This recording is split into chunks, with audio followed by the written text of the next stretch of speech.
The city of Malibu makes a big decision in the renewal of patrol officers in the Palisades Fire burn zone. Could ferries be the answer to PCH traffic? We'll show you the Blue Highway proposal. And an update in the Fraser Bohm trial after the 2023 crash that killed 4 Pepperdine students. Plus, preparing kids for wildfire and more. Experiencing safety fair through their eyes. News at 5 starts now.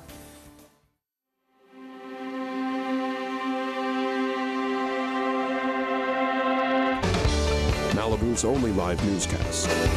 This is NewsWaves32, live. Fire patrols are coming to an end 9 months after the Palisades fire. Good evening, I'm Alexa McGlathery. And I'm Nina Fife. Welcome to NewsWaves. After an initial extension of a private security contract to protect fire-damaged properties, the city of Malibu has decided to stop policing the area. The City Council contracted with Covered 6 LLC to provide armed security patrols to impacted burn areas. There have been 4 patrol units operating 24/7 since May 23rd. The security has responded to multiple calls but made no arrests. Last night, the City Council voted to end these patrols. And I think it is time to transition into out of the city paying for this. The patrols have cost the city $250,000 a month. Many community members expressed their opposition to continuing these services, suggesting the city should focus on rebuilding instead. City Council will not follow the Public Safety Commission's recommendation to renew the patrols, and that contract will expire this upcoming Monday on September 15th. Malibu is applying for more than $13 million in federal disaster aid after the Palisades fire. At last night's City Council meeting, Malibu approved submitting 16 projects to FEMA for disaster relief. Projects marked as emergency work qualify for 100% reimbursement. Other projects will be split between FEMA and the state. The largest projects include a $2.5 million storm drain replacement in Big Rock and a $2.1 million to Las Flores Creek Park. A new Blue Highway, or ferry service, may be the new way to travel to Malibu. We're here tonight to report significant progress on a viable solution for our deadly coast, the Blue Highway. A company called Pier to Pier has proposed a new ferry service that would offer transportation between Marina del Rey, Santa Monica, and Malibu. Malibu residents have expressed their support for this project, but city officials are still deciding if the project is attainable. The company plans to begin service later in the year if approved. We believe that the ocean is a great alternative to PCH. Despite a lot of conversation, this was the first time this proposal has been brought to the Malibu City Council.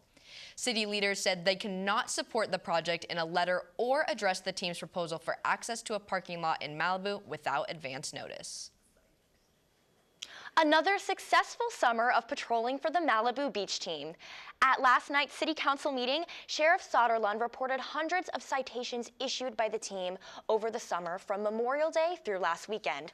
In total, deputies on the beach team handed out 344 alcohol citations, towed 430 vehicles, issued 460 traffic citations, and even made 1 arrest for battery against a lifeguard.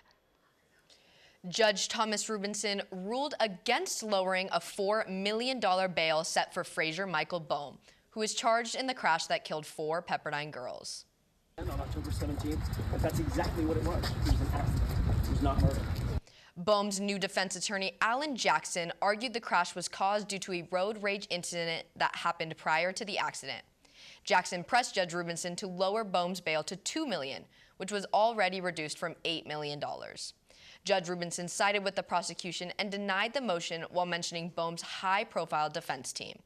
The defense team requested 30 days to get Bohm's phone for evidence, and the next pretrial hearing will be October 8th. The city of Santa Monica is on the verge of declaring fiscal emergency.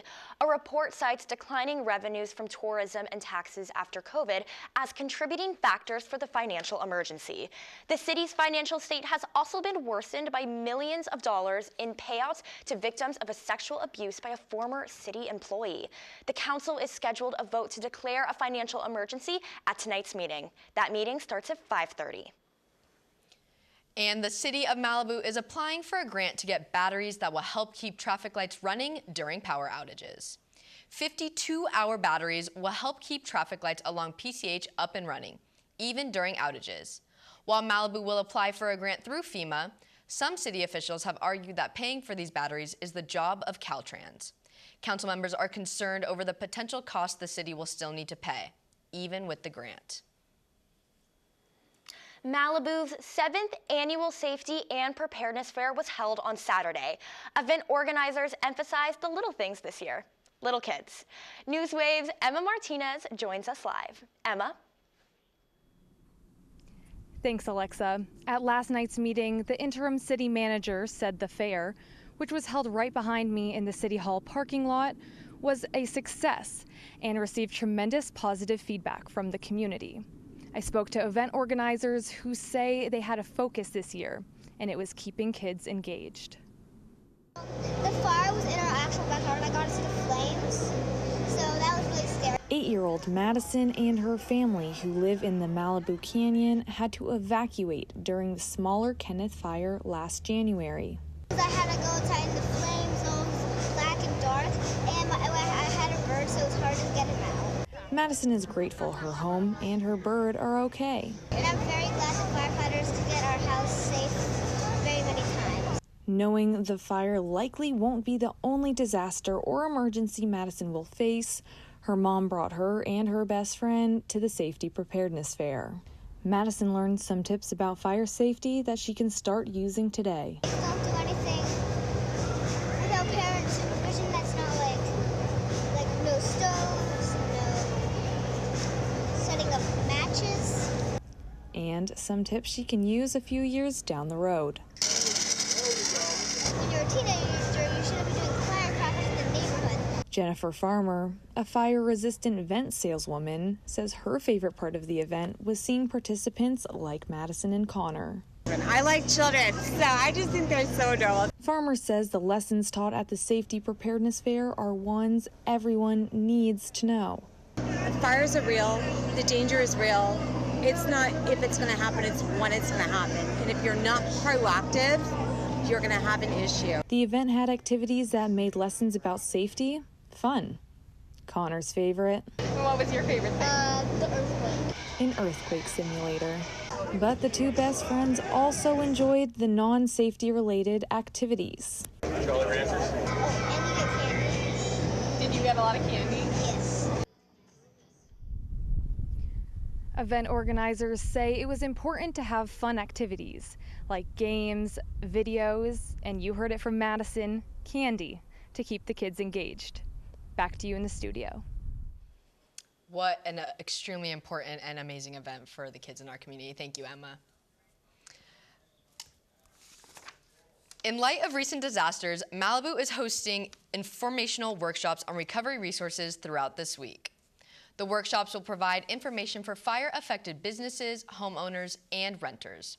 One workshop is being held tonight from 6 to 10 p.m., and there's another workshop being held tomorrow from 9 a.m. to 1 p.m. The workshops will all take place at Malibu City Hall, and all participants will receive one-on-one financial guidance. Anger as the old Malibu skate park is dismantled. My contribution to Malibu is coming here and telling you guys you blew it. You three blew it. Thank you. Why leaders of the project say the city is being wasteful as the space cleared for the new permanent park. One flag for each life lost. I'm Melissa Houston, live at Alumni Park, 24 years since the 9/11 attacks. How Pepperdine University is reflecting and remembering. After a hot stretch, a cool down is on its way in your forecast. Details after the break. Pepperdine honors the lives lost on September 11th through a flag display. Reporter Melissa Houston joins us live from Alumni Park. Melissa? Thank you, Alexa. Every September, Pepperdine University turns Alumni Park into a sea of flags. The display is called Waves of Flags, a powerful tradition that honors the lives lost on September 11th. This tradition began in 2008 when students wanted a way to remember those who were lost. Each American flag represents one of 2,977 victims of the attack, and flags from other countries honor the international lives lost that day. Visitors are encouraged to walk among the flags and pause at the reflection station, where many leave personal notes of remembrance. Each year, Pepperdine brings in a keynote speaker to give remarks about the remembrance. This year, actor Dennis Quaid will speak at the ceremony and share his words of tribute. The remembrance begins at 9 a.m. on Alumni Park, and attendees are encouraged to arrive early to secure their seats. Tickets are going fast, so register at pepperdine.edu. Thank you, and back to you in the studio. Thank you so much, Melissa. Amy joins us now with details on a weather cool down. Amy? Yes, you might even need to grab a light sweater this week. Relief from the late summer heat is finally here. Taking a look at our surrounding areas, Santa Monica is experiencing a high of 75 degrees and a low of 66 degrees. Moving more inland, as expected, there have been similar temperatures in Agora Hills, Thousand Oaks, Calabasas, with highs of 80 to 81 degrees and lows of 59 to 60 degrees. Right here in Malibu, we have temperatures of 83 degrees and lows of 65 degrees. Overall, throughout the region, we see about mostly sunny days with slight chills later in the night. The fire threat in Malibu is currently at a low. However, it is important to stay vigilant, especially in drier and upcoming months, since wildfires are most likely to occur during those times. We see as the surf in Malibu at First Point is fair with 2 to 3 foot waves today, and tomorrow it is supposed to be about 1 to 3 foot waves. Looking ahead, it is a reminder of this week. Tomorrow it will be partly cloudy with a high of 71 degrees and a low of 57 degrees. Thursday, it'll be a high of 71 degrees and drop to a low of 56 degrees. Friday, it'll continue to the cooler temps in the morning, and once the night is done, the sun will continue to shine through, and it'll be a high of 73 and a low of 58 degrees. Saturday, it will be the highest peak of the week as it reaches 76 degrees and a low of 59 degrees. Back to you at the desk. Thank you so much, Amy. Sounds like it's finally cooling down into some fall weather. Some anger over the removal of the temporary skate park at Bluffs Park. This is the worst waste ever in this city. Last night, community members involved in the project complained about how the city handled getting rid of the old skate park equipment. Community members advocated for the equipment to be donated to Altadena. Instead, $1,100 worth of rails and ramps were auctioned off to the community. The rest was thrown out. Councilmember Doug Stewart said donating the equipment was not an option. But, let's be honest, the city of Altadena doesn't exist.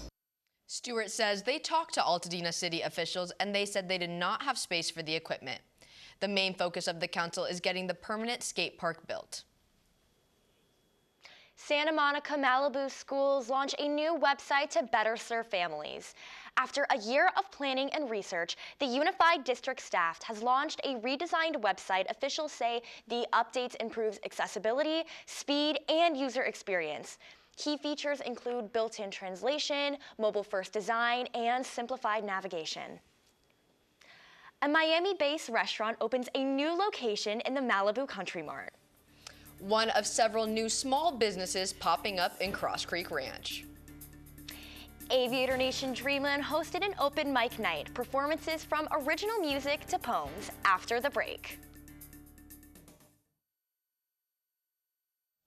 As Malibu moves forward with post-fire recovery, a new business is welcome to town. Pura Vida Miami has officially opened its doors at Cross Creek Ranch.